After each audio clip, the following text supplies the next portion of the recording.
California ਦੇ governor ਗੈਬਨ Newsom ਨੇ ਅੱਜ ਡਿਕਲੇਅਰ ਕਰ ਦਿੱਤੀ ਹੈ state of emergency monkey pox ਦੇ ਆਊਟਬ੍ਰੇਕ ਮਾਮਲੇ ਨੂੰ ਲੈ ਕੇ।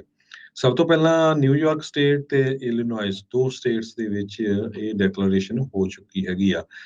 ਗਵਰਨਰ ਗੈਬਨ ਨਿਊਸਮ ਨੇ ਇਹ ਕਿਹਾ ਆ ਵੀ ਵੈਕਸੀਨੇਸ਼ਨ ਦੀਆਂ ਕੋਸ਼ਿਸ਼ਾਂ ਬਹੁਤ ਜਾਰੀ ਆ।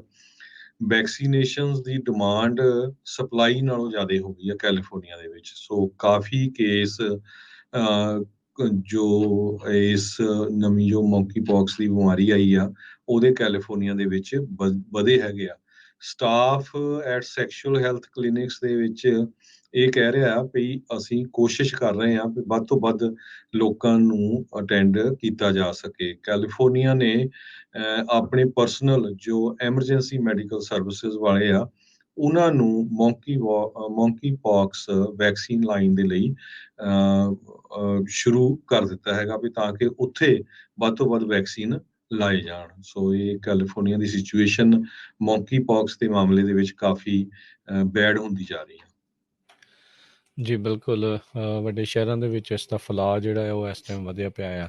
ਅਗਲੀ ਗੱਲ ਕਰਦੇ ਜਾਈਏ, ਅਲ-ਕਾਇਦਾ ਦਾ ਟੌਪ ਦਾ ਲੀਡਰ ਕਹਿੰਦੇ ਆ ਲਦੇਨ ਤੋਂ ਬਾਅਦ ਦੇ ਵਿੱਚ ਆਇਮਨ ਅਲ ਜ਼ਵਾਰੀ, ਉਸ ਨੂੰ ਅੱਜ ਇੱਕ ਡਰੋਨ ਹਮਲੇ ਦੇ ਵਿੱਚ ਮਾਰ ਮੁਕਾਇਆ ਗਿਆ ਆ। ਰਾਸ਼ਟਰਪਤੀ ਬਾਈਡਨ ਨੇ ਕਹਿੰਦੇ ਆ ਇਸ ਦੇ ਬਾਰੇ ਹਰੀ ਝੰਡੀ ਜਿਹੜੀ ਦਿੱਤੀ ਸੀ ਇਸ ਦੇ ਉੱਤੇ ਡਰੋਨ ਦੇ ਨਾਲ ਹਮਲਾ ਕਰਨ ਦੇ ਲਈ, ਡਰੋਨ ਸਟ੍ਰਾਈਕ ਕਰਨ ਦੇ ਲਈ, ਅਤੇ ਕਹਿੰਦੇ ਕੁਛ ਚਿਰ ਬਾਅਦ ਹੁਣ ਤੋਂ ਸ਼ਾਇਦ ਮੁਲਕ ਨੂੰ ਸੰਬੋਧਨ ਵੀ ਜਿਹੜੇ ਉਹ ਕਰਨਗੇ। ਉਹਨਾਂ ਨੇ ਜਿਹੜਾ ਆ ਇਨਫੈਕਟ ਜਿਹੜਾ ਉਹ ਕਿਹਾ, ਕਹਿੰਦੇ ਵੀ justice has been delivered and this terrorist leader is no more, ਵੀ ਇਸ ਨੂੰ ਮਾਰ ਮੁਕਾਇਆ ਗਿਆ ਆ।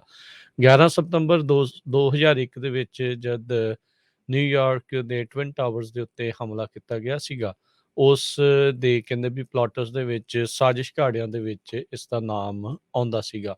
ਉਸਾਮਾ ਬਿਨ ਲਾਦਨ ਨੂੰ ਪਾਕਿਸਤਾਨ ਦੇ ਵਿੱਚ ਜਾ ਕੇ ਮਾਰ ਮੁਕਾਇਆ ਸੀਗਾ ਕੁਝ ਸਾਲ ਪਹਿਲਾਂ ਦੀ ਜਿਹੜੀ ਉਹ ਗੱਲ ਸੀ।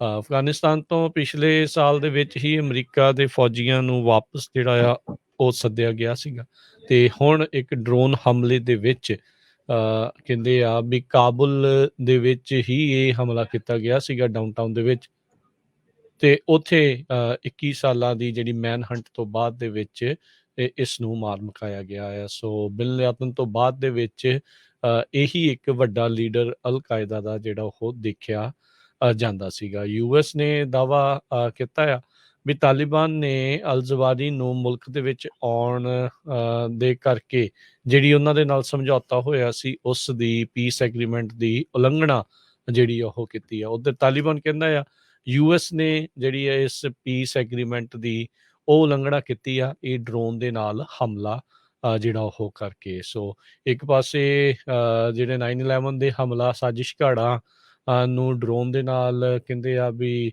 ਬਾਈਡਨ ਹੁਣੀ ਜਿਹੜੇ ਉਹਨਾਂ ਨੇ ਡਾਇਆ ਆ, ਦੂਜੇ ਪਾਸੇ ਸਾਊਦੀਆਂ ਦੇ ਪੈਸੇ ਲੈਣ ਦੇ ਲਈ ਜਿਹੜੇ ਰਾਸ਼ਟਰਪਤੀ ਟਰੰਪ ਆ ਉਹ ਆਪਣੇ ਜਿਹੜੇ ਆ ਉੱਥੇ ਗੋਲਫ ਜਿਹੜੇ ਉਹਨਾਂ ਨੂੰ ਉੱਥੇ ਖਿਡਾ ਰਹੇ।